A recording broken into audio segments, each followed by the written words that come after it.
Hello my YouTube family, आपका स्वागत है आज के मेरे इस ब्लॉग में। और मैं अभी नहा के आई हूँ, देख सकते हैं आप। और 12 बज गए और मुझे बहुत तेज़ की भूख लग रही है। और जैसे कि आपको पता है नवरात्रे चल रहे हैं, आज है नवरात्रे का दूसरा दिन। तो हम लहसुन प्याज नहीं खाते और मुझे सब्ज़ी भी पसंद नहीं है ज़्यादा। मैंने वैसे आलू की सब्ज़ी बनाई है, वो लंच में मतलब बच्चे आएंगे जब खा लूँगी। तो अभी मैं एक रोटी खा रही हूँ और बनाना के साथ देख सकते हैं, बनाना रोटी आप लोगों ने खाया तो मैं एक बनाना से एक रोटी खा लेती हूँ और फिर मैं तैयार होती हूँ, फिर मैं आपको दिखाती हूँ। अगर आपको मेरा ब्लॉग अच्छा लगता है तो प्लीज़ मेरे चैनल को सब्सक्राइब करें। तो ये मैं खाती हूँ, फिर मैं खा के तैयार होके फिर मैं आपको दिखाती हूँ। तो देख सकते हैं आप, मैं रेडी हो गई हूँ। और ये वाला सूट जो है 2 या 3 साल पहले जब ये चला था, जब मैंने ली थी। और इसका मतलब देखने में तो ये बहुत ही अच्छा लगता है, देख सकते हैं।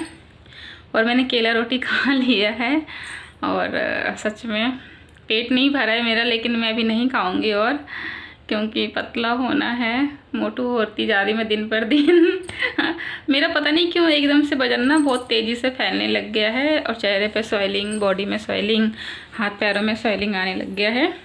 और मेरी आईब्रो का हेयर फॉल हो रहा है, मेरे बालों का हेयर फॉल हो रहा है। मैंने खूब सारा तेल लगा के अपने आप को चंपू बना लिया है। और मैं पंखा चला लेती हूँ क्योंकि गर्मी लग रही है। और इस सूट का एक फ़ायदा है कि देखने में अच्छा लगता है, लेकिन इसका जो कपड़ा है ना, उसमें जो पसीने हैं ना, मतलब हवा पास नहीं होती, जिसकी वजह से ना आप बहुत पसीना पसीना हो जाते हैं। इसको मतलब मई जून के महीने में पहनना थोड़ा सा मुश्किल हो जाता है मेरे लिए। मैं बच्चों को लेके जाती हूँ और फटाफट फिर सूट को उतार देती हूँ। इसका जो अंदर का इनर है वो पहनी रहती हूँ। और जो इनर है ना वो भी कॉटन का नहीं है, लेकिन ये सूट चला बहुत था और देखने में बहुत अच्छा लगता है, तो इसलिए मैंने लिया था।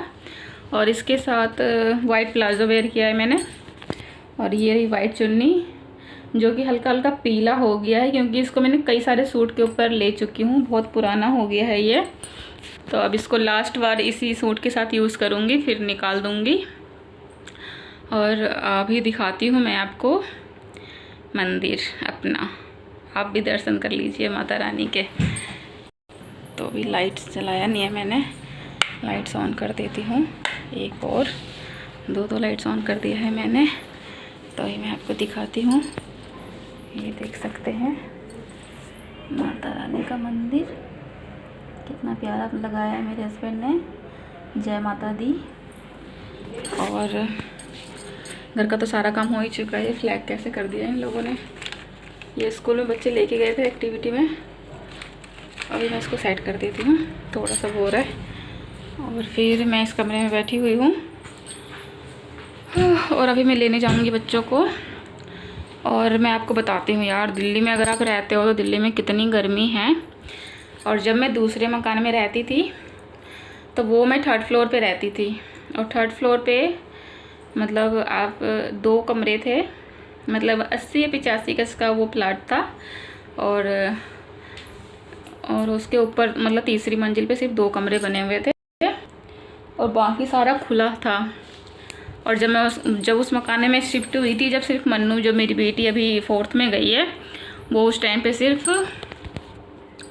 9 महीने की थी।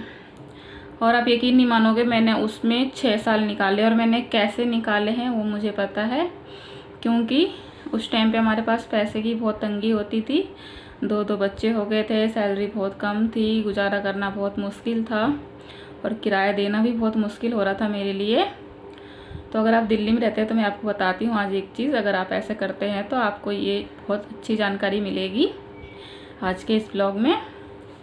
मेरी सांस फूलने लग गई है, पता नहीं क्या बीमारी हो रही है मुझे। 2 बच्चे हैं मेरे यार, 2 गर्ल है, वो भी जल्दी ना मर जाऊँ मैं एटलीस्ट मेरे बच्चे बड़े तो हो जाए, स्कूल से तो निकल जाए, फिर मर जाऊँगी तो चलेगा, कोई नहीं।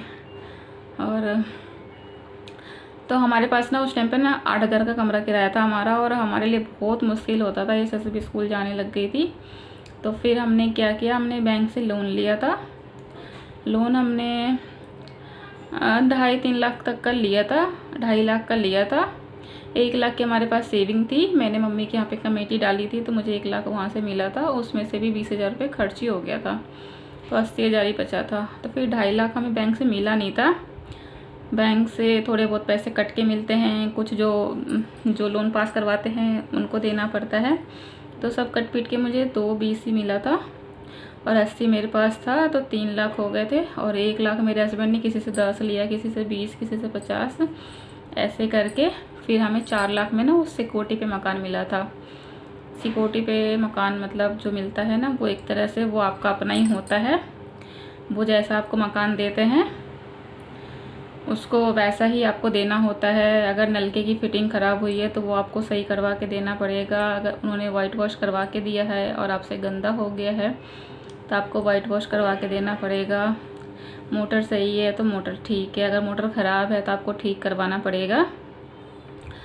और आपके पैसे एज इट इज़ रहते हैं। जब आप खाली करते हैं तो अपना सिर्फ मकान चेक करते हैं और आपके पैसे आपको पूरे मिल जाते हैं। तो फिर उसमें मैंने 6 साल निकाले और सोच सकते हैं। और सिर्फ एक कूलर था हमारे पास लोहे वाला और 2 छोटे छोटे से कमरे थे, बिल्कुल छोटे छोटे से कमरे।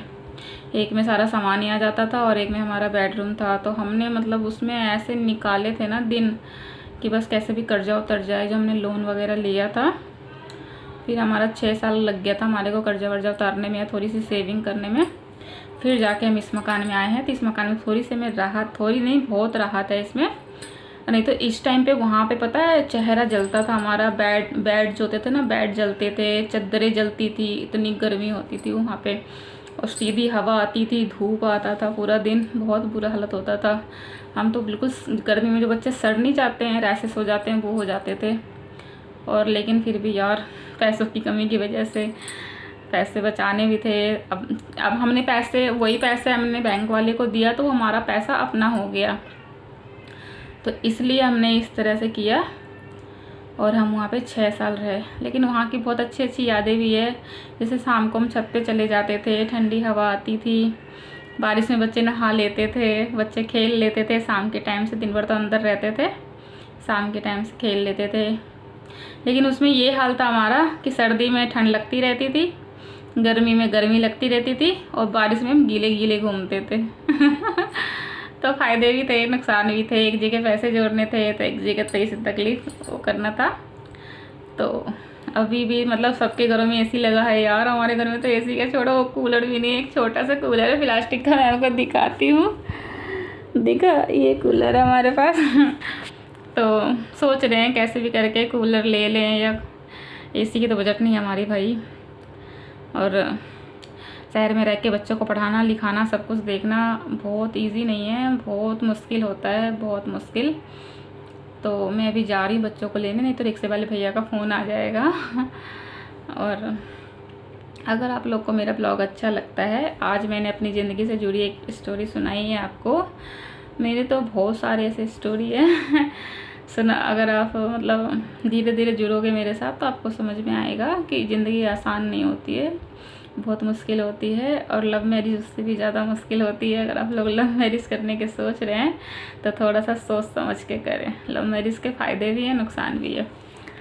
तो मैरिज के तो, लव हो चाहे अरेंज हो, कैसी भी मैरिज हो, मैरिज के तो 2 ही चीज़ होते हैं, फ़ायदे भी होते हैं, नुकसान भी होते हैं। अच्छे मतलब ज़िंदगी है एक तरह से, खट्टी मीठी तीखी सब तरह की यादें होती है।